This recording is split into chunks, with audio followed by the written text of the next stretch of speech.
রাধে রাধে বন্ধুরা, আপনাদের সকলকে মোহিনী একাদশীর আন্তরিক শুভেচ্ছা। মোহিনী একাদশীর ব্রত বৈশাখ মাসের শুক্লপক্ষের একাদশী তিথিতে পালন করা হয়, যা 2026 সালে 27শে এপ্রিল সোমবার পড়েছে। এই ব্রতের মাহাত্ম্য সম্পর্কে পদ্মপুরাণে বর্ণিত আছে। এই ব্রত পালন করলে ভক্ত তার বর্তমান জন্মের পাশাপাশি পূর্বজন্মের পাপ থেকেও মুক্তি লাভ করে। এই ব্রত পালনকারীর জন্য এই ব্রতের কাহিনী পড়া বা শোনা অত্যন্ত আবশ্যক। তাই আজকের এই ভিডিওটি আমরা আপনাদের জন্য নিয়ে এসেছি পদ্মপুরাণে বর্ণিত মোহিনী একাদশীর ব্রতের পবিত্র কাহিনী। এই কাহিনী শ্রবণ করানোর জন্য আমরা আপনাদের নিয়ে যাচ্ছি মানসিকভাবে সেই পবিত্র ও দিব্য সময়ে, যাকে মহাভারতের যুগ বলা হয়। সেই সময় যখন ধর্ম, সত্য এবং মর্যাদার প্রতিষ্ঠার জন্য ভগবান নিজেই পৃথিবীতে অবতীর্ণ হয়েছিলেন। সেই সময়ে ধর্মের পথে চলা পাণ্ডবদের জ্যেষ্ঠ ভাই, ধর্ম ও ন্যায়ের প্রতীক ধর্মরাজ যুধিষ্ঠির সর্বদা জানতে আগ্রহী ছিলেন যে মানুষ কিভাবে নিজের জীবনকে পবিত্র করে পাপ থেকে মুক্ত হতে পারে। একবার যখন বৈশাখ মাসের পবিত্র সময় চলছিল, তখন তার মনে প্রশ্ন জাগে, এই মাসে আগত মোহিনী একাদশীর মাহাত্ম্য কী এবং এই ব্রত পালন করলে মানুষ কী ফল লাভ করে। তখন তিনি ভক্তবৎসল জগতের পালনকর্তা মধুসূদন শ্রীকৃষ্ণ ভগবানের কাছে বিনয়ের সঙ্গে প্রশ্ন করেন, হে প্রভু, বৈশাখ মাসের শুক্লপক্ষে কোন একাদশী আসে, তার ফল কী এবং তার পালন বিধি কী? অনুগ্রহ করে বলুন।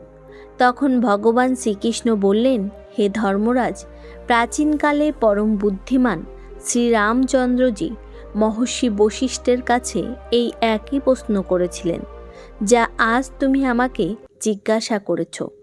শ্রীরাম বলেছিলেন, হে ভগবান, যে ব্রত সমস্ত পাপ নাশ করে এবং সকল দুঃখ দূর করে, সেই শ্রেষ্ঠ ব্রতের কথা আমি শুনতে চাই। তখন মহর্ষি বশিষ্ঠ বললেন, হে রাম, তুমি অত্যন্ত উত্তম প্রশ্ন করেছ।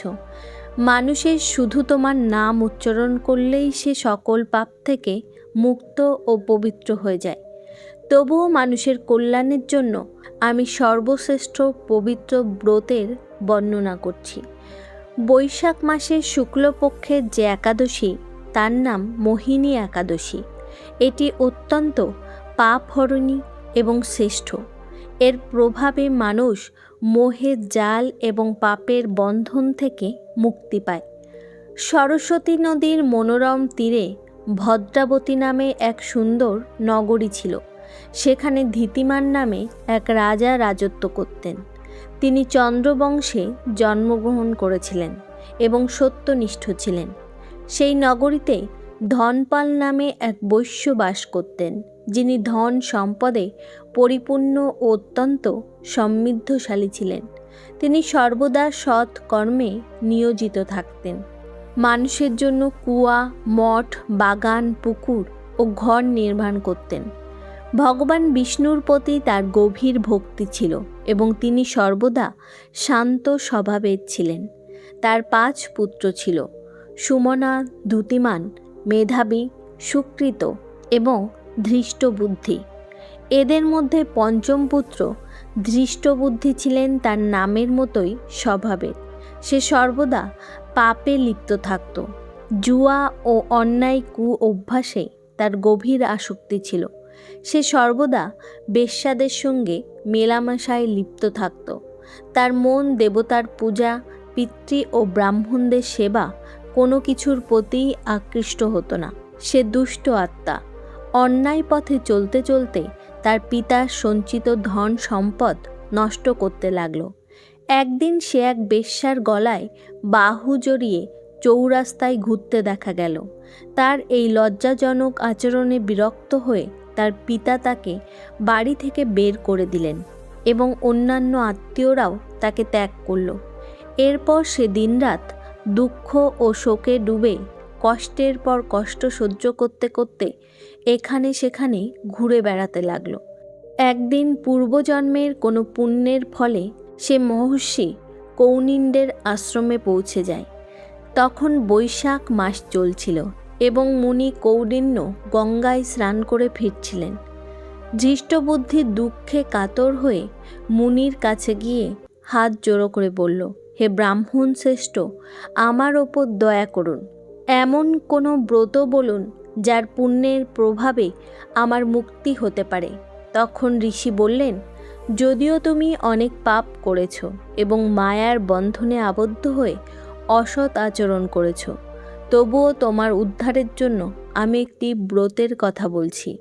বৈশাখ মাসের পবিত্র শুক্লপক্ষে যে একাদশী আসছে তার নাম মোহিনী একাদশী। এই মোহিনী ব্রত অত্যন্ত উত্তম। এই দিনে উপবাস করলে তুমি সমস্ত পাপ থেকে মুক্তি লাভ করবে। পবিত্র মোহিনী একাদশীর ব্রত নিষ্ঠার সঙ্গে পালন করো, কারণ এই একাদশীর উপবাস করলে জীবের বহু জন্মের সঞ্চিত মেরু পর্বতের মতো মহাপাপও তৎক্ষণাৎ নষ্ট হয়ে যায়। মহর্ষি বশিষ্ঠ বললেন, হে শ্রীরাম, মুনির এই বাণী শুনে ধৃষ্টবুদ্ধি মনে আনন্দে ভরে উঠল। এরপর সে মুনির উপদেশ অনুযায়ী বিধিপূর্বক মোহিনী একাদশীর ব্রত পালন করল। হে নৃপশ্রেষ্ঠ, এই ব্রত করার ফলে সে নিষ্পাপ হয়ে গেল এবং দিব্য দেহ ধারণ করে গরুরের ওপর আরোহণ করে সমস্ত দুঃখ কষ্ট থেকে মুক্ত হয়ে শ্রীবিষ্ণুর ধামে গমন করল। এইভাবে মোহিনী একাদশীর ব্রত অত্যন্ত শ্রেষ্ঠ। এই ব্রতের কাহিনী পাঠ বা শ্রবণ করলে সহস্র গোদান করার সমান ফল লাভ হয়। এভাবে মধুসূদন শ্রীকৃষ্ণের শ্রীমুখ থেকে মোহিনী একাদশীর এই দিব্য মাহাত্ম্য শ্রবণ করে ধর্ম ও সত্যের প্রতীক ধর্মরাজ যুধিষ্ঠির অত্যন্ত আনন্দিত হলেন। তিনি উপলব্ধি করলেন যে এই পবিত্র একাদশী মানুষের সমস্ত পাপ নষ্ট করে, তাকে পুণ্য, সুখ এবং পরিশেষে মোক্ষ প্রদান করে। ভগবানের বাণী শুনে ধর্মরাজ যুধিষ্ঠিরও পূর্ণ শ্রদ্ধা, ভক্তি ও নিয়ম সহ এই ব্রত পালন করার সংকল্প গ্রহণ করলেন। এবার আমরা আপনাদের শোনাব মোহিনী একাদশীর সেই পবিত্র কাহিনী, যার কারণে এই একাদশীর নাম মোহিনী হয়েছে। কি সেই আশ্চর্য ঘটনা যখন স্বয়ং জগতের পালনকর্তা ভগবান বিষ্ণুকে মোহিনী রূপ ধারণ করতে হয়েছিল? কেন দেবতা ও অসুরদের মধ্যে এমন পরিস্থিতি সৃষ্টি হয়েছিল যে ভগবানকে এই মোহিনী রূপ নিতে হয়? মোহিনী অবতার হল ভগবান শ্রীহরি বিষ্ণুর নারী রূপ ধারণ করার কাহিনী। যে কেউ এই রূপের দর্শন বা মাহাত্ম্য শ্রবণ করে তার কল্যাণ নিশ্চিত। সমুদ্র মন্থনের সময় যখন অসুরদের দৃষ্টি অমৃতের কলসে পড়ে, তখন তারা অমৃত কেড়ে নিল। দেবতারা তখন অত্যন্ত দুঃখিত হয়ে ভগবানের শরণাপন্ন হলেন। ভক্তবৎসল ভগবান তাদের আর্তনাদ শুনে বললেন, আমি অবশ্যই তোমাদের কাজ সিদ্ধ করব। অন্যদিকে অসুররা অমৃত পান করা নিয়ে নিজেদের মধ্যেই বিবাদে জড়িয়ে পড়ল। আমি আগে খাবো, আমি আগে, এই রকম কলহ শুরু হলো। ঠিক সেই সময় ভগবান বিষ্ণু এক অপূর্ব মনোমুগ্ধকর নারী রূপ ধারণ করলেন, যাকে বর্ণনা করা অসম্ভব। তার শরীর নীল কমলের মতো শ্যামবর্ণ। তার রূপে সবাই মুগ্ধ হয়ে গেল। সুন্দর গাল, উঁচু নাসিকা, মনোরম মুখ, সরু কোমর, দীর্ঘ কেশ, কণ্ঠে মালা এবং বাহুতে বাজি কাঠি শোভিত। তিনি যেন অপরূপা এক দেবী। এই রূপে ভগবান অসুরদের সামনে উপস্থিত হলেন। যেই অসুরের চোখ সেই রূপে পড়ল, সেও মুগ্ধ হয়ে গেল এবং তার পিছনে চলতে লাগলো। অসুররা জিজ্ঞেস করল, হে সুন্দরী, তুমি কে? কোথা থেকে এসেছ? তোমাকে নিশ্চয় সৃষ্টিকর্তা আমাদের জন্যই পাঠিয়েছেন। এখন তুমি আমাদের এই বিবাদ মিটিয়ে দাও এবং অমৃতের ন্যায়সঙ্গত বন্টন করো। অসুরদের অনুরোধ শুনে ভগবান প্রথমে কিছুটা অনীহা দেখালেও পরে রহস্যময় হাসি দিয়ে অমৃতের কলস গ্রহণ করলেন। এরপর তিনি দেবতা ও অসুরদের একদিন উপবাস করে স্নান ধ্যান করে নতুন বস্ত্র পরিধান করে পূর্বমুখী হয়ে বসতে বললেন। তার মোহনীয় রূপে মুগ্ধ হয়ে দেবতারা একদিকে এবং অসুররা অন্যদিকে সারিবদ্ধভাবে বসে পড়ল। অসুররা সম্পূর্ণভাবে মোহিত হয়ে গিয়েছিল, তাই তারা কোনো ঝগড়া করেনি। তখন ভগবান দেবতাদের অমৃত পান করাতে লাগলেন। সেই সময় রাহু নামে এক অসুর দেবতার রূপ ধারণ করে তাদের মধ্যে বসে অমৃত পান করতে শুরু করলো। সূর্য ও চন্দ্র তাকে দেখে ফেলল। তখন ভগবান সঙ্গে সঙ্গে তার চক্র দিয়ে রাহুর মস্তক ছেদন করলেন, কিন্তু অমৃত মুখে থাকায় তার মাথা অমর হয়ে গেল এবং পরে ব্রহ্মা তাকে গ্রহ হিসাবে প্রতিষ্ঠা করলেন। বিশ্বাস করা হয় সেই প্রতিশোধ নিতেই রাহু পূর্ণিমা ও অমাবস্যায় সূর্য ও চন্দ্রকে গ্রাস করতে আসে, যার ফলে সূর্যগ্রহণ ও চন্দ্রগ্রহণ হয়। এইভাবে ভগবান বিষ্ণু মোহিনী রূপ ধারণ করে দেবতাদের অমরত্ব প্রদান করেন এবং ধর্ম রক্ষা করেন। অসুররা শক্তিহীন হয়ে পড়ে এবং পরবর্তীতে যুদ্ধে দেবতাদের কাছে পরাজিত হয়। আবার দেবরাজ ইন্দ্র দেবতারা স্বর্গলোকের অধিকার ফিরে পান। হে শ্রোতাবৃন্দ, এটাই ছিল ভগবান বিষ্ণুর মোহিনী রূপ ধারণের কাহিনী। সবাই বলুন মোহিনী একাদশীর জয়, ভক্ত বৎসল ভগবানের জয়। এবার ভক্তজনেরা আমার অত্যন্ত শ্রদ্ধার সঙ্গে তুলসী মাতার কাহিনী শ্রবণ করি। একাদশীর দিনে তুলসী মহারানীর পূজা ও কাহিনী শোনা অত্যন্ত গুরুত্বপূর্ণ। তুলসী মাতার কাহিনী ছাড়া কোনো একাদশী ব্রত পূর্ণ হয় না। এক সময় এক ব্রাহ্মণ ছিলেন। তিনি প্রতিদিন মন্দিরে যেতেন এবং তুলসী মাতার পূজা করতেন। তিনি প্রতিদিন প্রার্থনা করতেন, হে তুলসী মা, আমাকে আনন্দ দাও। তুলসী মা তার ভক্তি দেখে একদিন কন্যা রূপ ধারণ করে তার সামনে উপস্থিত হলেন এবং বললেন, হে ব্রাহ্মণ, আমি তোমার বাড়িতে যেতে পারি? ব্রাহ্মণ চিন্তিত হয়ে পড়লেন, আমার তো আগে থেকেই 6টি মেয়ে আছে, সপ্তম কন্যার লালন পালন কিভাবে করব? তিনি দুঃখিত হয়ে পড়লেন। তার স্ত্রী বললেন, চিন্তা করো না, 7 জনের বিয়ে একসঙ্গেই হবে। পরদিন ব্রাহ্মণ সেই কন্যাকে বাড়ি নিয়ে গেলেন। সেই কন্যা আসার পর তাদের ঘরে সুখ সমৃদ্ধি বেড়ে গেল। পরে বিয়ের সময় সেই কন্যা বলল, আমার বিয়ে শালিগ্রামজির সঙ্গে দাও। তুলসী মাতার কৃপায় ব্রাহ্মণের সব কন্যার বিবাহ ধুমধাম করে সম্পন্ন হলো। হে তুলসী মা, যেমন আপনি সেই ব্রাহ্মণের প্রতি কৃপা করেছিলেন, তেমনি আমাদের প্রতিও কৃপা করুন।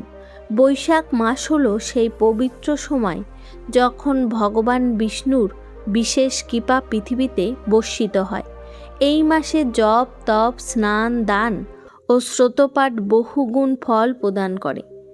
এর মধ্যে একটি বিশেষ সাধনা হলো প্রতিদিন পাপনাশন স্রোত শ্রবণ করা। আমরা অজান্তেই অনেক পাপ করি, চিন্তা, বাক্য ও কর্মের মাধ্যমে। এই পাপগুলো আমাদের জীবনে দুঃখ ও অশান্তির কারণ হয়। তাই বৈশাখ মাসে প্রতিদিন এই স্রোত শ্রবণ করলে মন ও আত্মা পবিত্র হয়, পাপ ধীরে ধীরে নষ্ট হয় এবং জীবনে ইতিবাচক শক্তির সঞ্চার হয়। মহর্ষি বেদব্যাস রচিত অগ্নিপুরাণে এই পাপ নাশন স্রোতের উল্লেখ আছে।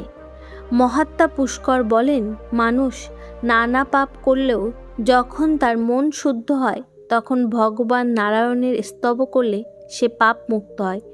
তাই এই স্রোতকে সমস্ত পাপনাশক স্রোত বলা হয়। তিনি বললেন, সর্বব্যাপী শ্রী বিষ্ণুকে নমস্কার, অহংকার শূন্য শ্রীহরিকে নমস্কার, অন্তরে বিরাজমান অনন্ত ও অপরাজেয় পরমেশ্বরকে নমস্কার। নিরহংকার, সর্বব্যাপী ও প্রভাবশালী শ্রীবিষ্ণুকে প্রণাম। শ্রীবিষ্ণু আমার চিত্তে বাস করেন, তিনি আমার বুদ্ধিতে বিরাজমান, আমার অহংকারেও প্রতিষ্ঠিত, এমনকি আমার মধ্যেও তিনি অবস্থান করছেন। তিনিই চরাচর সমস্ত জীবের কর্মরূপে বিদ্যমান। তার চিন্তনে আমার পাপের বিনাশ হোক। যিনি ধ্যান করেন, পাপ দূর করেন এবং ভাবনা করলে স্বপ্নে দর্শন দেন, ইন্দ্রের অনুজ শরণাগতদের দুঃখ দূরকারী সেই পাপহারী শ্রী বিষ্ণুকে আমি প্রণাম জানাই।